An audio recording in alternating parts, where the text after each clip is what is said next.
اے میرے پیغمبر ایسے سیدھے چلو جیسے آپ کو حکم ہے، اور جنہوں نے آپ کے ساتھ کفر و شرک سے توبہ کی وہ بھی سیدھے چلے،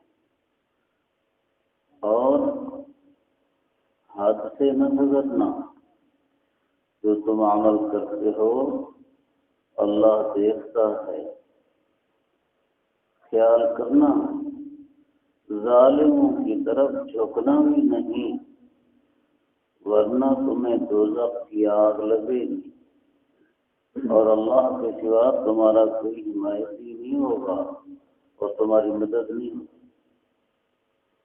دن کے دونوں کناروں میں اور رات کے حصوں میں نماز پڑھتے رہا کرو، بے شک نیکیاں برائیاں ختم کرتی ہیں۔ یہ نصیحت ہے یاد کرنے والوں کے لیے۔ جم کے رہو، بے شک اللہ نیکی کرنے والوں کا اجر ضائع نہیں فرمائے گا۔ تو اس طرح کیا بیان کروں؟ بہت دفعہ ایسا ہوتا ہے کہ ایک بیان میں بہت سی باتیں ہو جاتی ہیں، تو پھر سوچتا ہوں کون سی باتیں رہ گئی ہوں گی جو بیان کروں۔ بہرحال ذہن میں یہ بات آئی، اللہ کریم بیان کرنے کی، اور پھر ہم سب کو عمل کی توفیق دے۔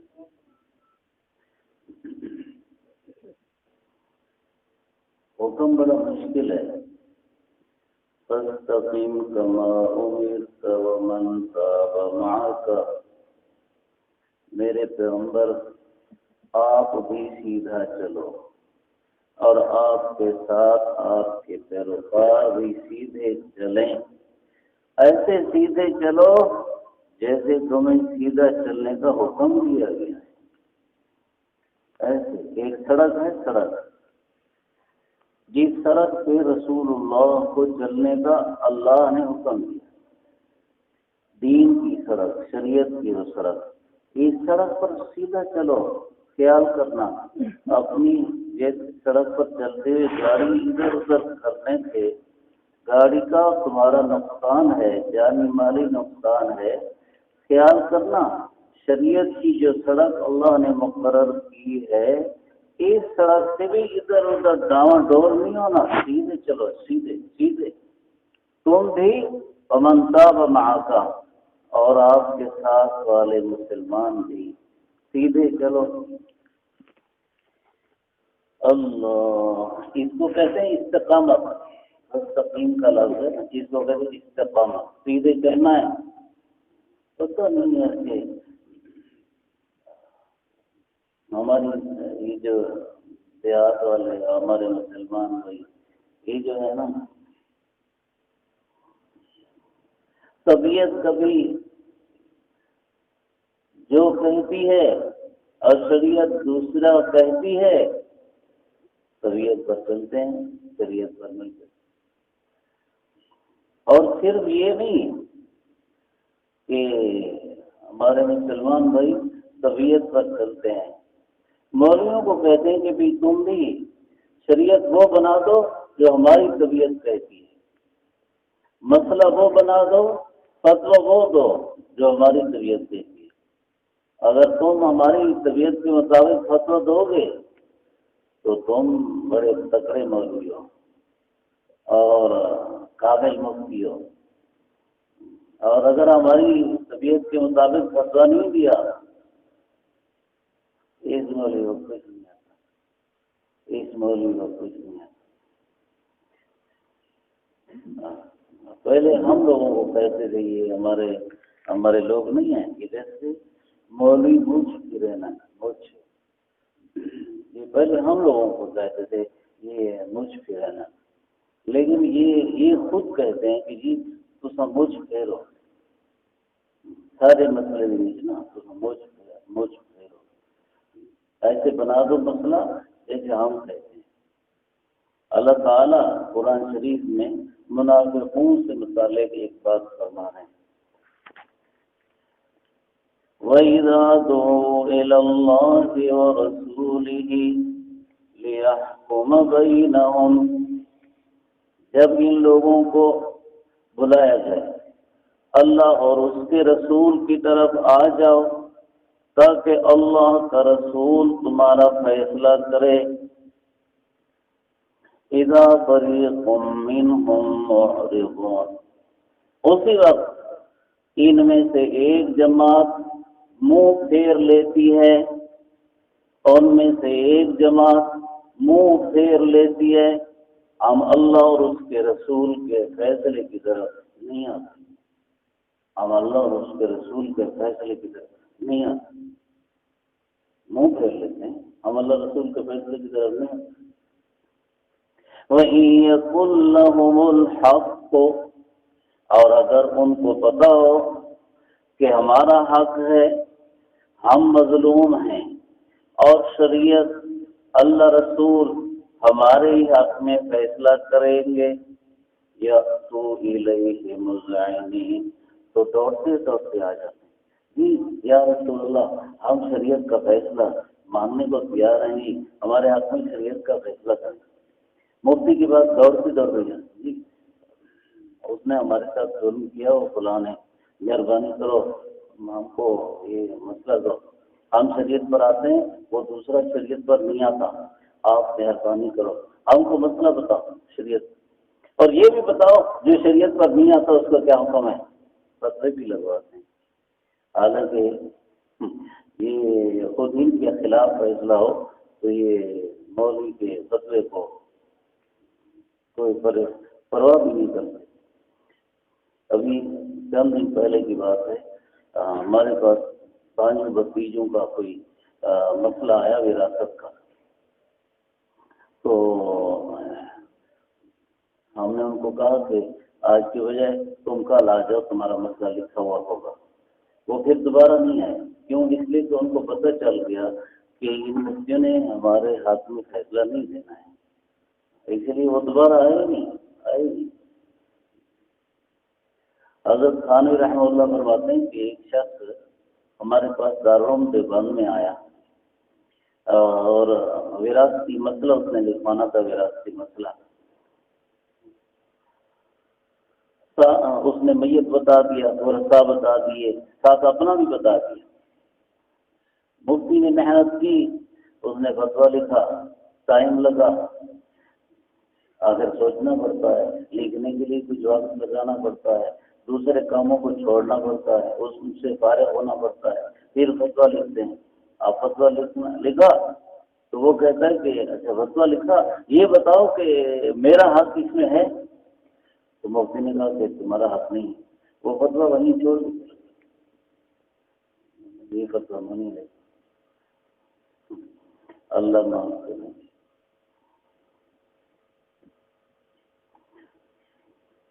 فَاسْتَقِمْ كَمَا أُمِرْتَ، ایسے سیدھے چلو جیسے تم کو حکم ہے۔ حضرت نبی کریم صلی اللہ علیہ وسلم کی ایک حدیث ہے اسی موضوع پر، اسی آیت سے متعلق ہے کہ آپ نے فرمایا شیبتنی ہود و اخواتها، سورہ ہود، یہ جو آیت میں نے پڑھی ہے سورہ ہود کی ہے، سورہ ہود اور اس جیسی صورتوں نے مجھے بوڑھا کر دیا۔ حضور صلی اللہ علیہ وسلم کے بال داڑھی کے تقریباً 20 کے قریب سفید ہو گئے تھے، زیادہ نہیں سفید ہو گئے تھے ہماری طرح، 63 سال کی عمر اور کوئی 20 بال سفید ہوئے تھے۔ تو آپ نے فرمایا سورہ ہود اور ان جیسی صورتوں نے مجھے بوڑھا کر دیا۔ ایک اللہ والے کو خواب میں زیارت تھی، مولانا قاضی ثناء اللہ پانی پتی رحمہ اللہ تفسیر مزاری میں لکھتے ہیں، ایک اللہ والے کو خواب میں زیارت ہوئی حضور صلی اللہ علیہ وسلم کی۔ عرض کیا یا رسول اللہ، آپ نے یہ فرمایا ہے کہ سورہ ہود نے مجھے بوڑھا کر دیا؟ فرمایا جی ہاں یہ فرمایا۔ عرض کیا سورہ ہود میں کون سی بات ہے؟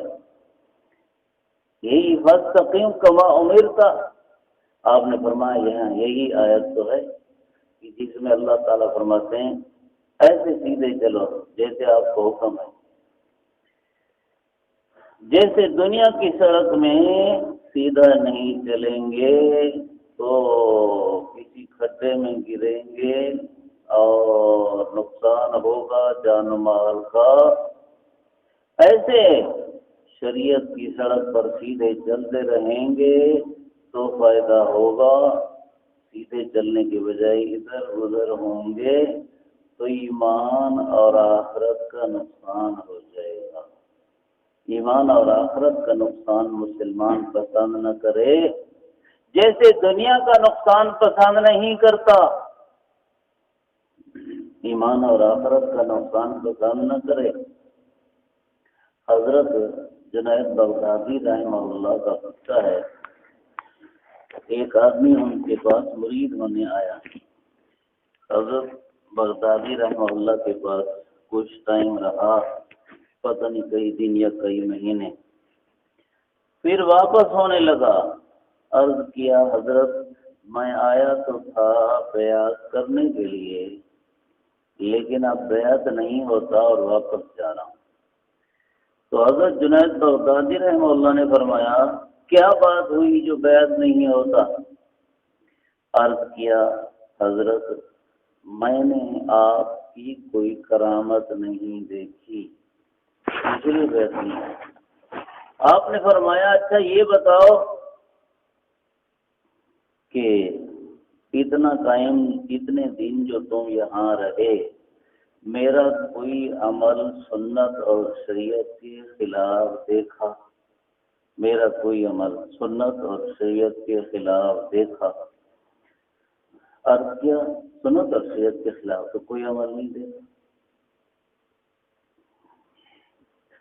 تو حضرت جنید بغدادی رحمۃ اللہ علیہ نے اس پر فرمایا الاستقامہ خیر من الف کرامہ.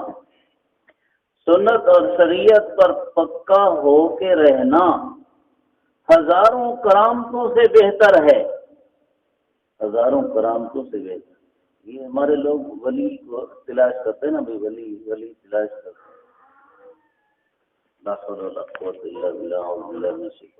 ولی تلاش کرتے ہیں اور وہ پتہ نہیں شاید یہ سمجھتے ہیں کہ ولی وہ ہوگا جس کی کوئی دم ہوگی، جس کے کوئی سینگ ہوں گے یا کوئی ننگ تھڑنگ ہوگا، ایسے کو وہ ولی سمجھتے ہیں. اور ہمارے والد صاحب رحمہ اللہ بیان فرماتے تھے کہ پرواز چگلہ مسجد میں مولانا پیر عبدالحی صاحب رحمہ اللہ پہلوی تشریف لائے تھے. تو ایک آدمی حضرت پہلوی رحمہ اللہ کی خدمت میں حاضر ہوا دوسرے آدمیوں کی طرح. اس نے کہا کہ حضرت میں آپ کے ہاتھ پر بیعت کرتا ہوں لیکن اس شرط پر کہ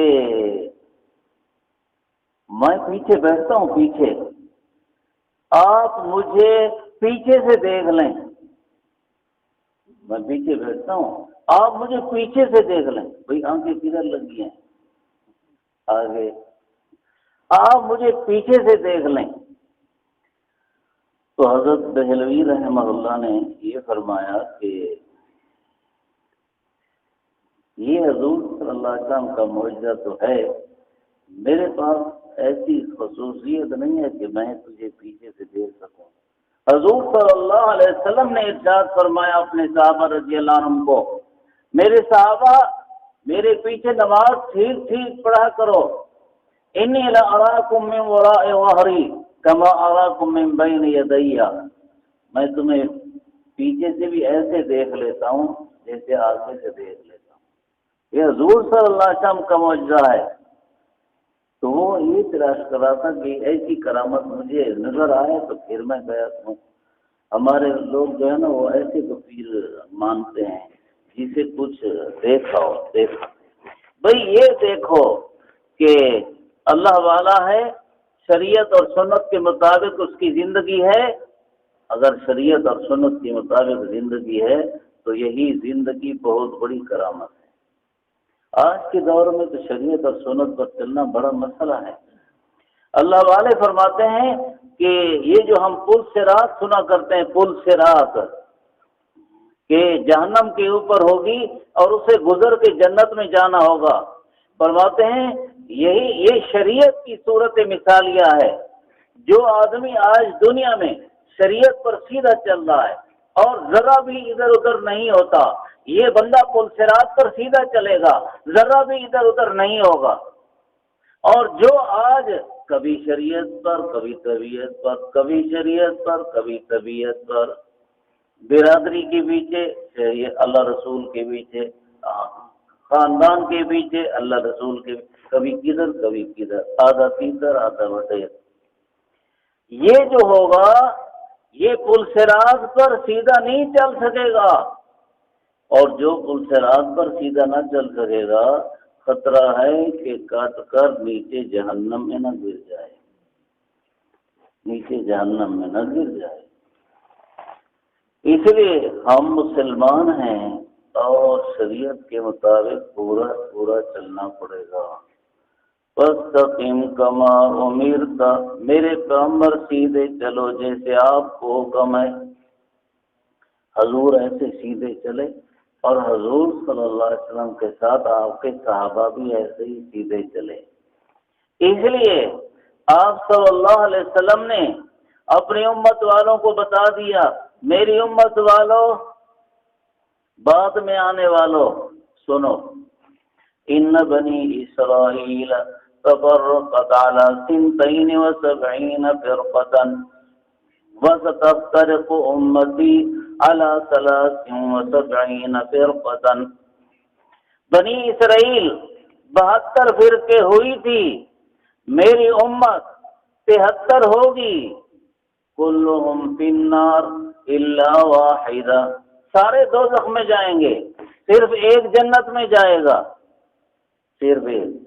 قیل وما ہی یا رسول اللہ، صحابہ نے عرض کیا یا رسول اللہ وہ ایک جو جنت میں جائے گا وہ کون ہے؟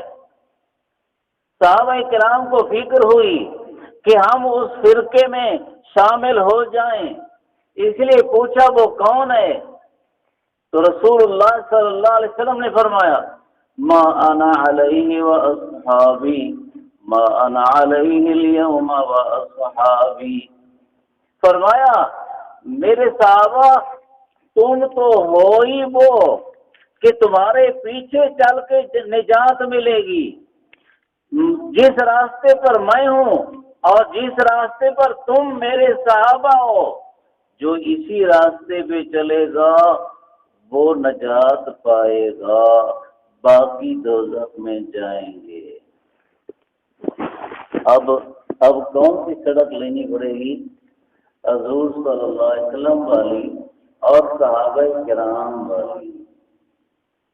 اس لیے رسول اللہ صلی اللہ علیہ وسلم نے تو کیا، اللہ تعالیٰ نے بھی ہم کو فرمایا ہے وَالسَّابِقُونَ الْأَوَّلُونَ مِنَ الْمُهَاجِرِينَ وَالْأَنصَارِ وَالَّذِينَ اتَّبَعُوهُمْ بِإِحْسَانٍ، فرمایا پہل مسلمان ہونے والے حضور کے مہاجر صحابہ یہ جنتی ہیں، کامیاب ہیں، حضور کے انصار صحابہ جنتی اور کامیاب ہیں، والذین اتبعوہم، جو ان کے پیچھے پیچھے چلے گا یہ بھی کامیاب ہے، ان کے پیچھے سڑک وہی لینی ہے۔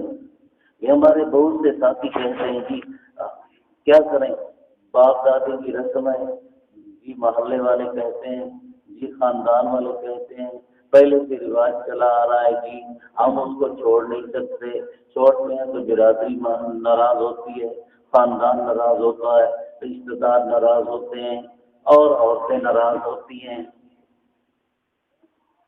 اچھا پھر یہ بھی کہتے ہیں ان کو راضی کر لیں اور اس رسم کو کر لیں تو حرج کیا ہوتی ہے؟ سمجھ لو کیا حرج ہوتی ہے؟ یہ حرج ہوتی ہے کہ رسول اللہ کی سڑک چھوڑتی ہے، صحابہ والی سڑک چھوڑتی ہے، جب رسم کے پیچھے چلیں گے وہ سڑک چھوٹ گئی جو جنتیوں کی سڑک تھی، جب رواج کے پیچھے چلے وہ سڑک چھوٹ گئی جو جنتیوں کی سڑک تھی وہ سڑک پکڑ لی ہم نے جو دوستیوں کی سڑک ہے۔ رسم و رواج والی سڑک دوستیوں کی سڑک ہے۔ سمجھ آ رہی؟ یہ کہاں سے ثابت ہوا؟ من يشاقق الرسول من بعد ما تبين له الهدى، جس بندے کے سامنے ہدایت واضح ہو گئی اور پھر بھی وہ بندہ اللہ کے پیغمبر کے حکم کے خلاف کرتا ہے، وَيَتَّبِعْ غَيْرَ سَبِيلِ الْمُؤْمِنِينَ، صحابہ کرام کا راستہ چھوڑ کے چلتا ہے، نُوَلِّهِ مَا تَوَلَّى وَنُصْلِهِ جَهَنَّمَ، ہم اس کو ادھر جانے دیں گے جدھر کو جا رہا ہے اور پھر ہم جہنم کا داخلہ دیں گے۔ قرآن شریف ہے، 5واں پارہ ہے، حضور صلی اللہ علیہ وسلم کی حدیث ہے، آپ نے ارشاد فرمایا إِنَّهُ مَن يَعِشْ مِنكُم بَعْدِي فَسَيَرَىٰ اخْتِلَافًا كَثِيرًا، تم میں سے جو میرے بعد زندگی گزارے گا اس کو بہت سے اختلافات دیکھنے پڑیں گے۔ فَعَلَيْكُمْ بِسُنَّتِي وَسُنَّتِ الْخُلَفَاءِ الرَّاشِدِينَ الْمَهْدِيِّينَ، لازم ہے تم پر، ضروری ہے تم پر میری سنت پہ چلنا، میرے خلفاء راشدین ابو بکر عمر عثمان و علی کی سنت پہ چلنا، یہ وہ سڑک ہے نا جنتیوں والی، اس سنت پہ چلنا۔ اب آگے حضور نے کیا الفاظ فرمائے، وہاں تمسکوا بہا، مضبوطی سے پکڑ لینا میری اور میرے خلفاء راشدین کی سنت کو، وعضوا علیہا بالنواجذ، اور اتنا مضبوط پکڑنا جتنا کہ مثلا کپڑا وغیرہ دانتوں کے نیچے، یہ داڑھوں کے نیچے، داڑھوں کے نیچے دے دو تو پھر کوئی کھینچے نہ داڑھ نکلے گی نہ کپڑا نکلے گا۔ ایسی تمہاری زندگی سے نہ میری سنت نکلے نہ میرے خلفاء راشدین کی سنت نکلے تمہاری زندگی سے۔ پھر آگے آپ نے کیا فرمایا، یہ تو جنت کا راستہ بتا دیا، آگے وَإِيَّاكُمْ وَمُحْدَثَاتِ الْأُمُورِ، نئے نئے کاموں سے بچنا، نئے رسم و رواج سے بچنا، نئی بدعات سے بچنا۔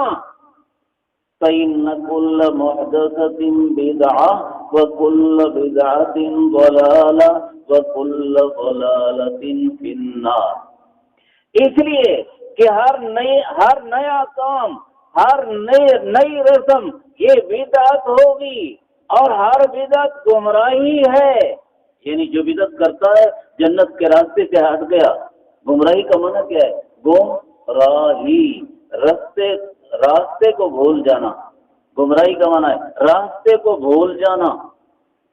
جو جنت کا راستہ تھا جو گمراہی میں پڑتا ہے وہ جنت کا راستہ چھوڑ دیتا ہے۔ ہر بدعت گمراہی ہے، یعنی جنت کا راستہ اسے چھوڑتا ہے، اور ہر بدعت، ہر گمراہی دوزخ میں جانی ہے۔ تو گمراہی والا اور بدعت والا بھی دوزخ میں جانا۔ دیکھو شریعت کو نہ چھوڑیں اور اپنے باپ دادی کی رسم کو چھوڑ دیں، جب چھوڑیں گے تو ہم کہاں ہوں گے؟ جنت کے راستے پر، جنت کی سڑک پر۔ جو جس منزل کی سڑک پر ہوتا ہے آخر وہ اسی منزل کو پاتا ہے، اور جو اچھی اور مقصود منزل کی طرف جا رہا ہو لیکن اس کی سڑک کو چھوڑ دے وہ منزل مقصود پر نہیں پہنچ سکتا ہے۔ جنت پانی ہے تو جنت والی سڑک پہ چلنا ہوگا، جنت کی سڑک چھوڑ کے جنت نہیں پانی۔ تو اللہ تعالیٰ نے فرمایا وَاسْتَقِمْ كَمَا أُمِرْتَ وَمَنْ تَابَ مَعَكَ وَلَا تَطْغَوْا کا مطلب حد سے نہ گزرو۔ خیال کرنا نئی سڑک بھی نہیں بنانی اور اس سڑک کو بھی نہیں چھوڑنا، نہ افراط ہو نہ تفریط ہو، بالکل شریعت کے مطابق چلو، جیسے پل صراط پر سے گزرنا ہو، انہ بما تعملون بصیر، جو تم عمل کرتے ہو اللہ دیکھتا ہے۔ آگے الفاظ ہیں، اگلے الفاظ بڑے عجیب ہیں۔ ہمارے لوگ کہتے ہیں کہ جی ہر کسی کے ساتھ جوڑ کے رکھنا ہے، ہمارے کئی لوگ کہتے ہیں کہ ہر کسی کے ساتھ جوڑ کے رکھنا ہے، کسی کا دل نہیں دکھانا۔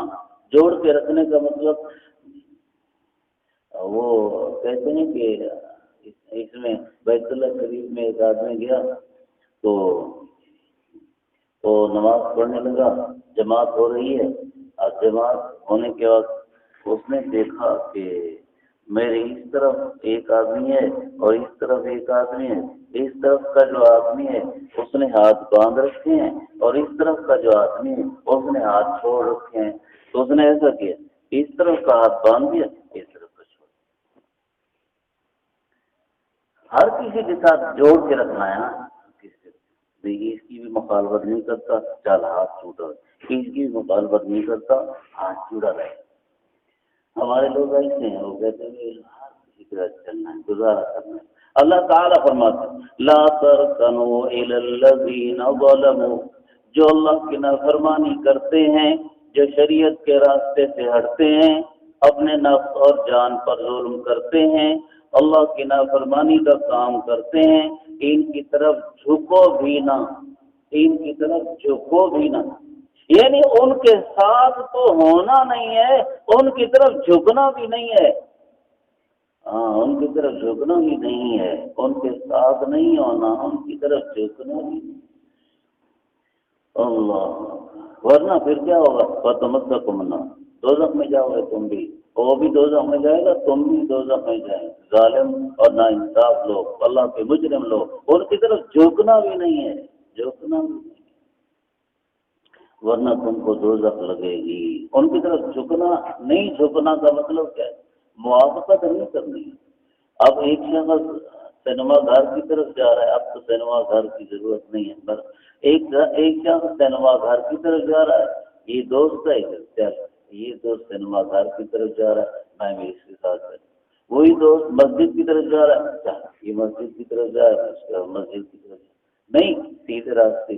دوست وہ پکڑو جو جنت کے راستے پہ چلنے والا، اللہ کی نافرمانی والا دوست یہ نہیں پکڑنا، ان کی طرف تو جھکنا نہیں ہے۔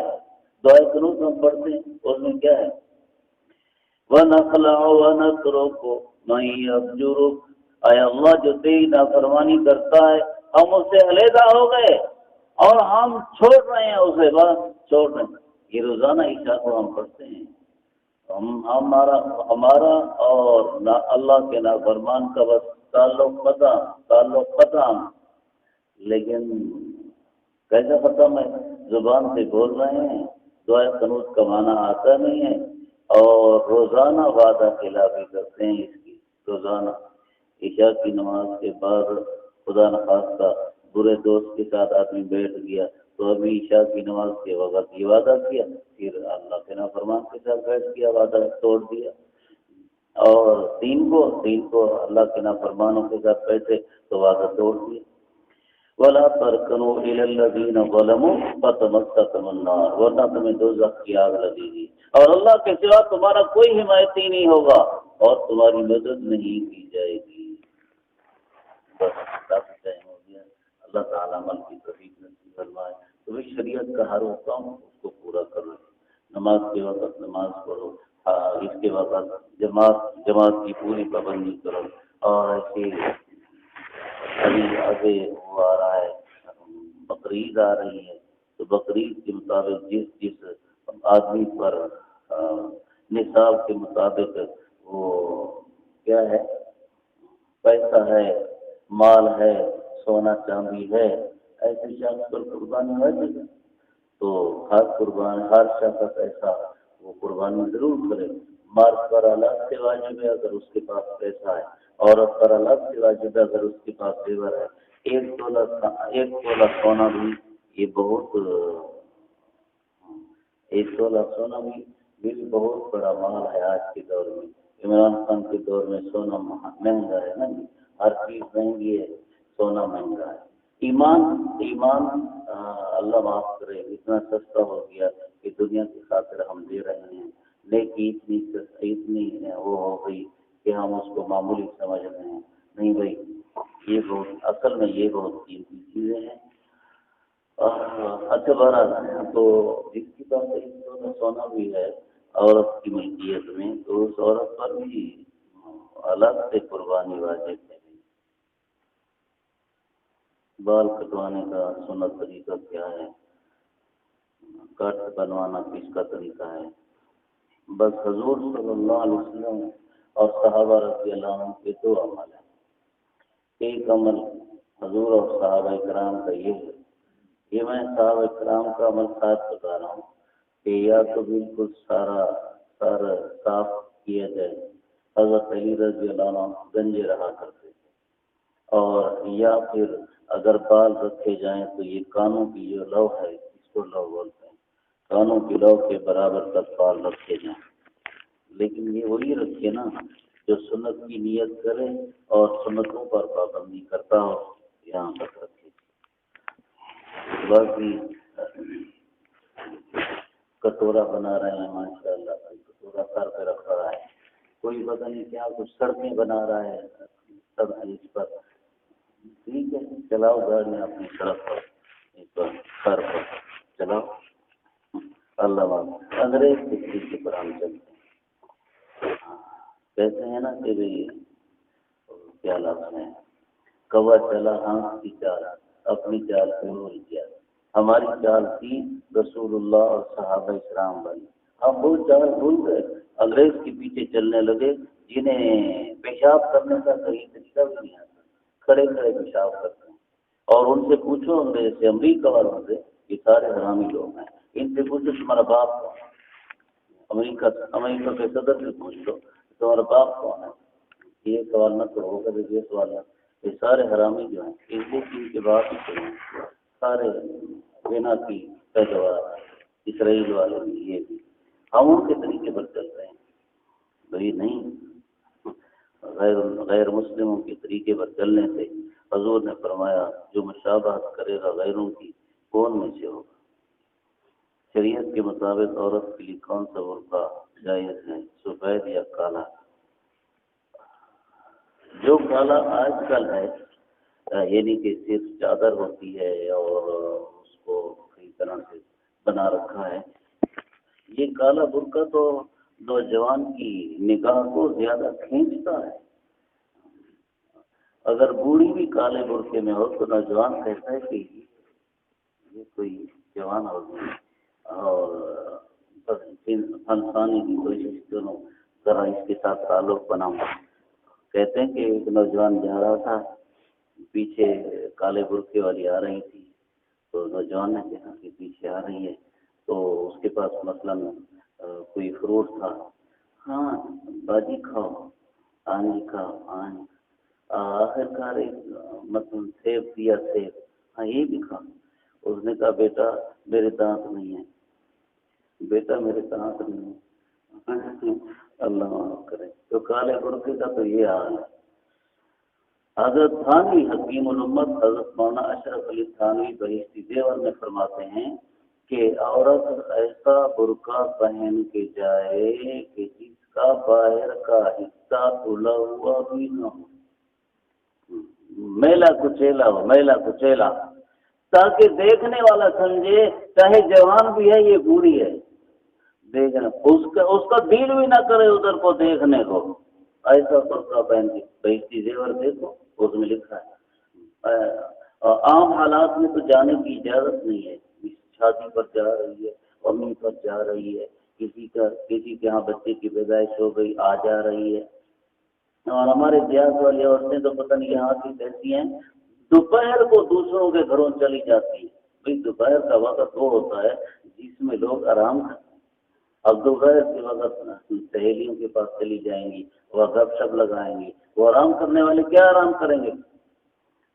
نہیں جانا چاہیے، بغیر ضرورت کے نہیں جانا چاہیے، اور ضرورت جہاں ہو تو وہ شریعت کے پردے کے ساتھ جانا چاہیے، اور تھوڑے سے وقت کے لیے عورت جا سکتی ہے بس۔ تو سفید برقع ہونا چاہیے، اور سفید برقع بھی میلا کچیلا ہونا چاہیے۔